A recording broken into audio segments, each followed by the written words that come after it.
Shalom, puji Tuhan kita boleh ada di akhir pekan ini, kita bersyukur. Mari kita akan kembali merenungkan firman Tuhan, kita berdoa. Bapa di sorga, di dalam nama Tuhan Yesus, sumber kehidupan, sumber berkat, kami bersyukur kami ada di hari ini khususnya berakhir pekan bersama keluarga. Kami berdoa supaya Tuhan memberkati kami, tatkala kami akan merenungkan firman-Mu. Kiranya Roh Kudus memberi kami hikmat dan pengertian dalam nama Tuhan Yesus. Amin. Bapak Ibu, firman Tuhan kita terambil di dalam 1 Tesalonika 5 ayat 12 sampai 13 bagian A. Kami minta kepadamu saudara-saudara supaya kamu menghormati mereka yang bekerja keras di antara kamu, yang memimpin kamu dalam Tuhan dan yang menegur kamu, dan supaya kamu sungguh-sungguh menjunjung mereka dalam kasih karena pekerjaan mereka. Itulah firman Tuhan yang menjadi dasar renungan kita pada hari ini. Tema kita adalah hormatilah pemimpin rohanimu. Nah, Bapak Ibu, membicarakan kelemahan dan kekurangan orang lain adalah pekerjaan yang mudah. Bahkan itu sesuatu yang menyenangkan, ya. Terlebih lagi membicarakan kelemahan dan kekurangan hamba-hamba Tuhan atau pemimpin rohani. Bukankah hal ini masih sering terjadi? Jemaat kurang memberikan respek terhadap pemimpin rohaninya. Tidak sedikit yang cenderung meremehkan, menghakimi, dan seringkali menjadikan hamba Tuhan sebagai bahan gosip, bahan perguncingan yang hangat dan menarik untuk dibahas. Itulah sebabnya Rasul Paulus dengan tegas memberi nasihat agar kita menghormati dan menghargai para pemimpin rohani kita. Mengapa hal ini perlu ditegaskan? Yang pertama, karena pemimpin rohani adalah orang-orang yang telah ditetapkan Tuhan untuk memimpin kita dalam iman dan kerohanian. Yang kedua, karena mereka telah bekerja keras untuk mengajar, membimbing, menegur, dan menyampaikan kebenaran firman Tuhan, sehingga jemaat mengalami pertumbuhan iman. Oleh karena itu, Paulus melalui firman Tuhan ini dengan tegas berkata, taatilah pemimpin-pemimpinmu dan tunduklah kepada mereka sebab mereka berjaga-jaga atas jiwamu sebagai orang-orang yang harus bertanggung jawab atasnya.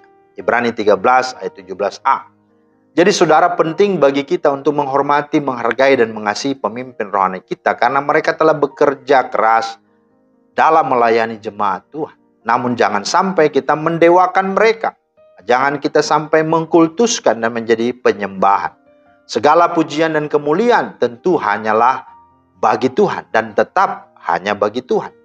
Ia harus semakin besar, tetapi kita harus semakin kecil sebagaimana moto Yohanes Pembaptis dalam Yohanes 3 ayat 30. Tuhan saja yang layak dipuja dan disembah, sedangkan pemimpin layak dihormati. Artinya kita tidak boleh memandang rendah apalagi melecehkan mereka. Contoh, Miriam harus menanggung akibatnya. Dia kena kusta karena ia telah mengata-ngatai Musa yang adalah pemimpin rohani bangsa Israel. Saudara bisa baca dalam Bilangan 12, 1-16. Maka kita harus sadar bahwa pemimpin rohani juga manusia biasa. Tentunya ia punya kekurangan atau dia juga punya kelemahan. Apapun keadaannya, kita harus tetap menghormati mereka. Dan apabila hidup mereka sudah menyimpang dari Injil Kristus, kita pun tidak berhak untuk menghakiminya. Itu urusannya dengan Tuhan. Kita doakan saja dia. Karena itu 1 Korintus 16 ayat 16-18 berkata, taatilah orang-orang yang demikian dan setiap orang yang turut bekerja dan berjerih payah. Aku bergembira atas kedatangan Stefanus, Fortunatus, dan Akaikus, karena mereka melengkapi apa yang masih kurang padamu, karena mereka menyegarkan rohku dan roh kamu. Karena itu hargailah orang-orang yang demikian. Kiranya Tuhan menolong kita semua. Dan kiranya setiap pelayan pekerjaan Tuhan sungguh dapat memuliakan namanya dan sungguh juga memperlengkapi dan memberkati jemaat dalam kehidupan iman mereka. Kiranya Tuhan menolong. Amin.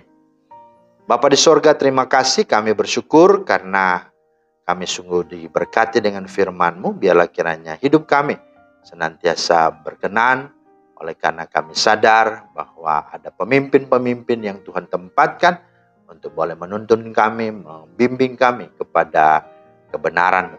Mari Tuhan jaga hati kami, sehingga ketika menemukan kelemahan ataupun kekurangan, biarlah kami tahu dan sadar bahwa mereka adalah orang-orang yang Engkau urapi, dan kami sungguh serahkan semua biarlah kehendak Tuhan, dan biarlah Tuhan berperkara atas mereka. Dan biarlah semua menjadi indah dan baik dalam pelayanan dan juga dalam pertumbuhan jemaat. Kiranya Tuhan menolong kami. Dalam nama Tuhan Yesus kami berdoa. Amin. Demikianlah firman Tuhan hari ini. Kiranya Tuhan menolong kita semua, memberkati, dan membuat kita berhasil dalam kehidupan kita. Selamat berakhir pekan. Tuhan menolong memberkati kita. Shalom.